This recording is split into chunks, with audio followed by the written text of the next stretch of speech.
Mr. Brewer, so happy you could make it here today. Thank you so much for having me. I'm really pleased to be here. So, of course, we're going to start off with the big loaded question that everybody gets, which is, what the heck is your favorite quote?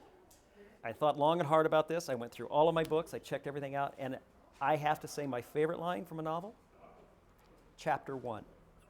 It's Right. the opening of everything. All right. It's like the lights coming down in a theater. It's like you open it up and everything that follows after that is still fresh. Right. It's going to be new. It's going to be groovy. It's going to be a lot of fun. Or it's going to suck. Or it's going to be terrible. Right. You never know. You never know. All right. What you hope for So the is anticipation. the anticipation All right. is all in that. What's your take on where the book business is today? I think the book business, publishing, and all that is probably just right on the edge of a golden age. Okay. And I think it's good for everybody. I think that it opens the doors a lot for authors. I think we have something like Stark Raving, Right. which is great because what I think that authors who are going to be working in the e-world need is guidance. And what we have here with Stark Raving is guidance. We have editors, we have people who have a mind towards we're going to really focus Right.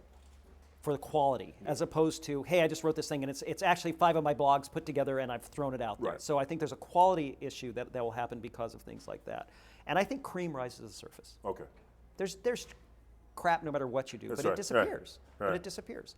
Now, on the other side of that, I think as far as a bookseller, Yes. I think it's a great time to be a bookseller. I think that And in fact, I believe the statistic is there's actually been a bump in indie bookstores. in indie bookselling, in this exactly. year. Yeah. People want that. You come to where we are right now, Right, the last right, bookstore. last bookstore, yeah.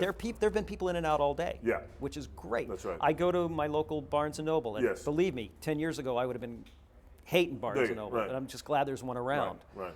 It's packed. Yeah, Every time yeah. I go to it now, it's packed. Right. There's never like that walk in and it's the empty Right. corridors. Dig it. I actually think there's a very hopeful Right. outlook Yes. towards the Yeah. book business. And hopefully, right, exactly, like you said, a sort of this happy balance between the walk-in, the Yeah. bricks and mortar, and of course, in the effort that we're engaged in. Right. Right. Which then, of course, now segues me to, and you and I, of course, unbeknownst to our viewing audience, are involved in various sundry projects.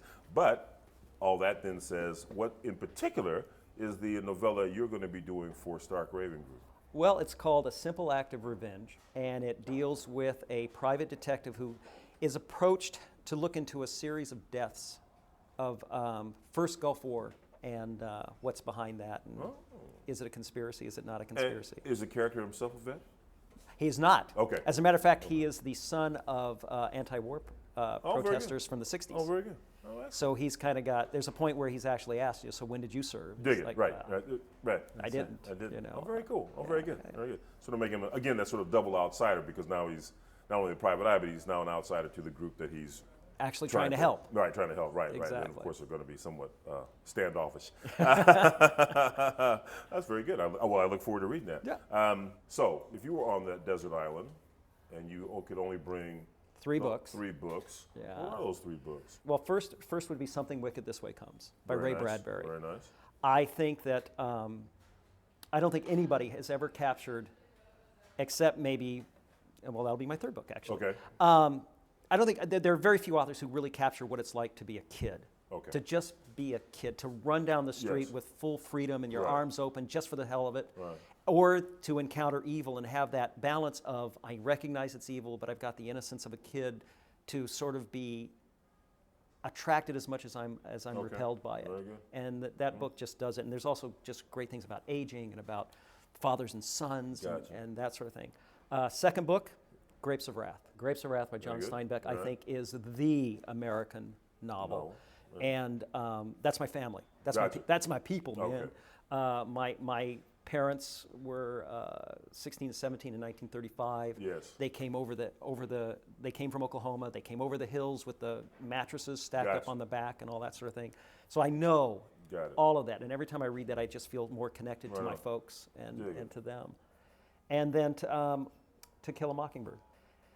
Again, there's just such a strong sense of what it's like to be young, Right.